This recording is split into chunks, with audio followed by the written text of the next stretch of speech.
தற்பொழுது தமிழக அரசுடைய பள்ளி கல்வித்துறை இயக்குனர் கண்ணப்பன் நம்மிடம் இருக்கிறார். அவரிடம் கேட்கலாம். சார், இப்ப கடந்த ஆண்டை காட்டிலும் அரசு பள்ளிகளுடைய மாணவர்களுடைய தேர்ச்சி விகிதம் என்பது அதிகரித்திருக்கிறது. 85% அளவு பெற்றிருக்கிறார்கள். இருப்பினும் அது எந்த அளவிற்கு அந்த தேர்ச்சி விகிதம் கடந்த ஆண்டை விட அதிகரித்திருக்கிறது சார்? அரசு பொது தேர்வு முடிவுகள் வெளியிடப்பட்டிருக்கின்றன. கடந்த கல்வியாண்டை விட ஒட்டுமொத்த தேர்ச்சி விகிதம் 0.8% கூடுதலாக எடுத்திருக்கின்றார்கள். அதிலும் குறிப்பாக அரசு பள்ளி மாணவர்கள் மட்டும் என்று பார்க்கின்ற போது அரசு பள்ளி மாணவர்கள் கடந்த கல்வியாண்டில் 84%, தற்போது இந்த கல்வியாண்டில் 85% எடுத்திருக்கின்றார்கள். ஒட்டுமொத்த வளர்ச்சி என்று பார்க்கின்ற போது 1.45% கூடுதலாக எடுத்திருக்கின்றார்கள். அதற்காக அரசு குறிப்பாக சென்னை, திருவள்ளூர், காஞ்சிபுரம், கடலூர் போன்ற மாவட்டங்களில் வெள்ளத்தால் பாதிக்கப்பட்டிருந்தாலும் அரசு செய்த நடவடிக்கையின் அடிப்படையிலும் சிறப்பு பயிற்சிகள், சிறப்பு பயிற்சி கையேடுகள் வழங்கி ஆசிரியர் பெருமக்கள் சிறப்பாக பணியாற்றியதன் விளைவாக தேர்ச்சி விழுக்காடு அதிகரித்துள்ளது. குறிப்பா மாற்றுத்திறனாளிகளுக்கு என்று மாநில அளவில் முதல் முறையாக தற்பொழுது நம்ம பட்டியல் வெளியிட்டிருக்கிறோம். எதன் அடிப்படையில் மாற்றுத்திறனாளிகளுக்கும் நம்ம ரேங்கிங் போட்டிருக்கோம் சார்? மாநிலம் முழுவதும் சிறப்பு பள்ளிகள் சிறப்பாக செயல்பட்டு கொண்டிருக்கின்றன. அந்த பள்ளியில் பயிலக்கூடிய மாணவர்களுக்காக அவர்களை ஊக்குவிப்பதற்கும் அவருடைய கல்வியை தரப்படுத்துவதற்காக இந்த கல்வியாண்டு முதல் கடந்த கல்வியாண்டில் 10ஆம் வகுப்பிற்கு தேர்ச்சி விழுக்காடு அறிவிக்கப்பட்டது. அதனை போன்றே மேல்நிலை பிரிவு மாணவர்களுக்கும் இந்த கல்வியாண்டில் அறிவிக்கப்பட்டிருக்கிறது. குறிப்பாக சென்னையில் LFC பள்ளி, கன்னியாகுமரி OR பள்ளி போன்ற பள்ளிகளில் பயிலும் மாணவர்களை ஊக்குவித்து அதன் மூலமாக அவர்களும் தம்முடைய பெயரை வெளியிடுகின்றார்கள் என்ற மகிழ்ச்சியில் அவர்கள் மேலும் படிப்பதற்கு ஆர்வத்தை ஏற்படுத்துவதற்காக இந்த நிகழ்வு தொடர்ந்து நடைபெறும். முழு மதிப்பெண் எடுத்தவர்களுடைய சதவீதம் என்பது கடந்த ஆண்டை காட்டிலும் இந்த ஆண்டு கொஞ்சம் சற்று அதிகரித்து சொல்லுது. குறிப்பாக சில பாடங்கள், வேதியியல் பாடங்கள், உயிரியல் பாடங்கள், அதாவது மருத்துவம் சார்ந்த படிப்பு இருக்கு, கணிதம் போன்றவர்கள் எல்லாம் கொஞ்சம் கடினமாக இருந்தது. எந்த அளவிற்கு அந்த செண்டம் என்பது பெற்றிருக்கிறார்கள் சார்? பொதுவாக கணித பாடத்திலும் வேதியியல் பாடத்திலும் கடினம் என்ற மாணவர்களும் ஆசிரியர்களும் குறிப்பிட்டிருந்தாலும் கூட இந்த தேர்ச்சி விழுக்காட்டினை பார்க்கின்ற போது 3361 மாணவர்கள் கணித பாடத்தில் 100க்கு 100, அதாவது 200க்கு 200 மதிப்பெண்கள் எடுத்து முழு மதிப்பெண்களை பெற்றிருக்கிறார்கள்.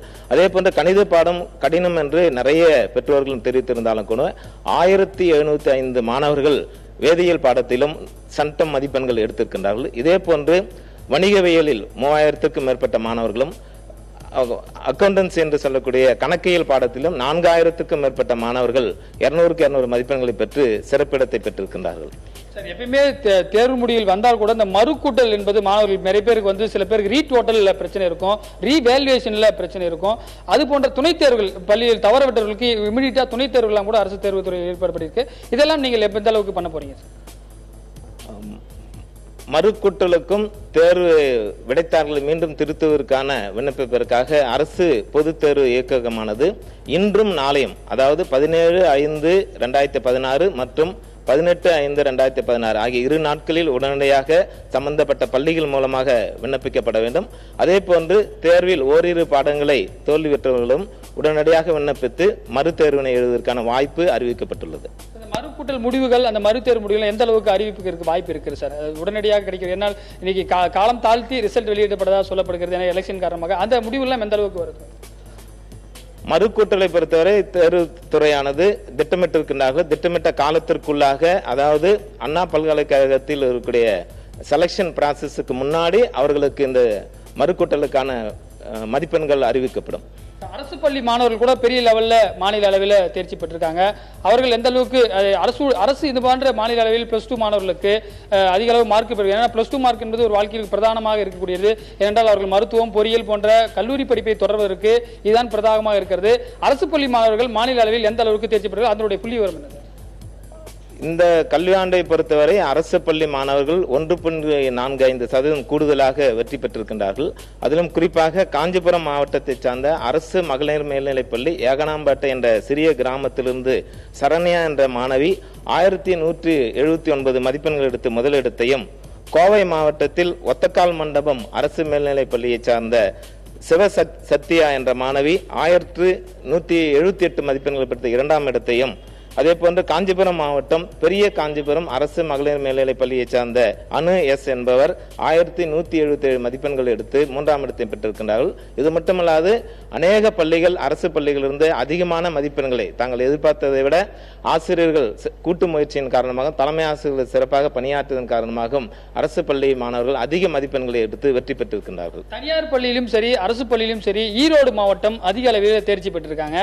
ஒரு சில மாவட்டங்கள் அந்த அளவுக்கு இல்லாமல் இருக்கிறது. வரக்கூடிய காலங்களில் அந்த மாவட்டங்களும் ஒரு சில மாவட்டங்களுடைய பர்சன்டேஜ் கம்மியா இருக்கு. அவர்களுக்கு எதிரான முன்னுரிமை அளிக்கப்படும். பொதுவாக விருதுநகர் மாவட்டம் எப்போதும் தொடர்ந்து முதலிடத்தில் இருக்கும். அது கடந்த 2 கல்வி ஆண்டுகளாக ஈரோடு மாவட்டம் முதலிடத்தை பெறுகின்ற வாய்ப்பினை பெற்றிருக்கின்றார்கள். இதற்கு காரணம் அனைத்து மாவட்ட முதன்மை கல்வி அலுவலர்களும் தங்களுடைய பள்ளி தலைமை ஆசிரியர்களுக்கு நல்ல ஊக்கத்தையும் நல்ல முயற்சிகளும் தந்து ஒவ்வொரு மாவட்டமே போட்டி போட்டு வெற்றி பெற்றுக் கொண்டிருக்கின்றார்கள். அதே போன்ற பெரம்பலூர் மாவட்ட ஆட்சியர் அவர்கள் தாரேஸ் அகமது முன்னாள் மாவட்ட ஆட்சியர் அவர்கள் நல்ல ஊக்கம் தந்ததன் காரணமாக தொடர்ந்து 2ஆம் இடத்தை இந்த கல்வி ஆண்டிலும் 2ஆம் இடத்தை பெற்றிருக்கின்றார்கள். எனவே அனைத்து மாவட்டங்களுமே ஒருவருக்கு ஒருவர் போட்டி போட்டுக் கொண்டு சிறந்த மதிப்பெண்கள் எடுப்பதற்கும் தரமான தேர்ச்சி விழுக்காட்டை தருவதற்கும் போட்டி போட்டு செயல்பட்டுக் கொண்டிருக்கின்றார்கள். ஆதிதிராவிடர் மாணவர்கள் பள்ளி இருக்கிறது, பழங்குடியினர் மாணவர்கள் கார்ப்பரேஷன் பள்ளி எல்லாம் இருக்கிறது. அவர்களுக்கும் எந்த அளவுக்கு தேர்ச்சி கடந்த ஆண்டுகளில் நல்லா பெற்றிருக்காங்களா? எந்த அளவுக்கு? சென்னை மாநகராட்சி, மதுரை மாநகராட்சி, கோவை மாநகராட்சி போன்ற மாநகராட்சி பள்ளிகள் இருக்கின்றன. அதே போன்று அரசு ஆதிதிராவிட நலப்பள்ளிகள் இருக்கின்றன. இந்த பள்ளிகளும் கடந்த கல்வியாண்டினை விட கூடுதலாக இந்த கல்வியாண்டில் தேர்ச்சி பெற்றிருக்கின்றார்கள். தொடர்ந்து அனைத்து வகை நிர்வாகமும் சிறந்த ஊக்கத்தை தந்து கொண்டிருக்கின்றார்கள்.